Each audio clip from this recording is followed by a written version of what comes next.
इसमें माता लक्ष्मी का संतान प्राप्त करने के लिए बहुत ही अच्छा विचार और उपाय है। बोलिए लक्ष्मी माता की जय।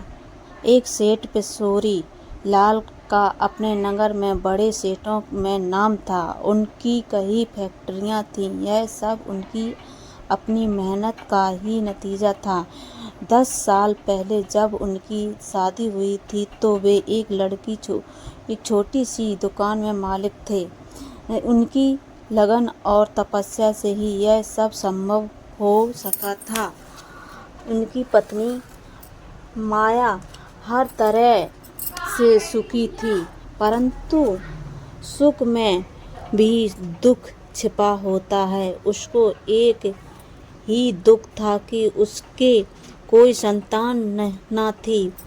पिशोरी लाल को अपने कमाने से फुर्सत न थी इस दुख को, और उसने जाने धीरे धीरे वह इस गम में घूमने लगी। वह सदा गमगीन व उदास रहने लगी। सेठ पिशोरी लाल ने जब अपनी पत्नी की यह हालत देखी तो उसने इसका कारण पूछा। प्रिय, हमारे पास किस चीज़ की कमी है जो तुम उदास रहती हो? वह बोली, हे प्राणनाथ, हमारे पास सब कुछ है, रुपया, पैसा, सोना, चांदी, परंतु इसको हमारे बाद संभालेगा कौन? हमारा नाम कैसे होगा? फिर मैं एक भारतीय स्त्री हूँ।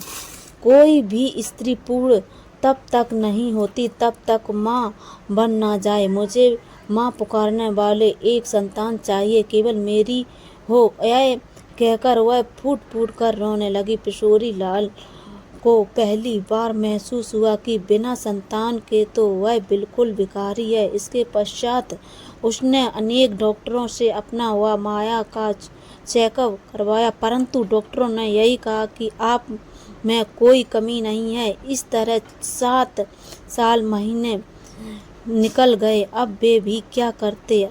अब उन्हें एक ही रास्ता भगवान का दिखा। दोनों रोज सवेरे मंदिर में जाते और भगवान से संतान होने की कामना करते। एक दिन दोनों मंदिर गए तो वहाँ पहुँचे हुए संत आए हुए थे। ना बेटा, यह सुनकर आए हुए थे, उन्होंने महात्मा के चरण छुए तो वे बोले, तुम्हें संतान कष्ट है?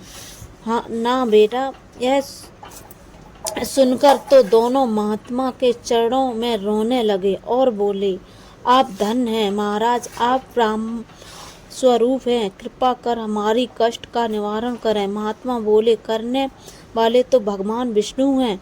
आप माँ वैष्णव लक्ष्मी के 31 व्रत करने का दृढ़ संकल्प ले। और महात्मा ने उन्हें सारे व्रत की विधि बता दी और कहा कि 31वें व्रत वाले दिन यज्ञ कराकर 51 कन्याओं को भोजन करवाना और श्री वैभव लक्ष्मी का 101 पुस्तकें कुमकुम लगाकर वंदना बगैर भोजन करवाएं और परंतु बांटे व्रत संपूर्ण नहीं होगा।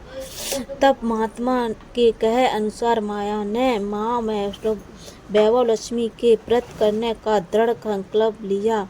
अभी 21 ही व्रत हुए थे कि माया के गर्भ में ठहर गया और 9 मास के पश्चात इसके एक सुंदर सा पुत्र हुआ।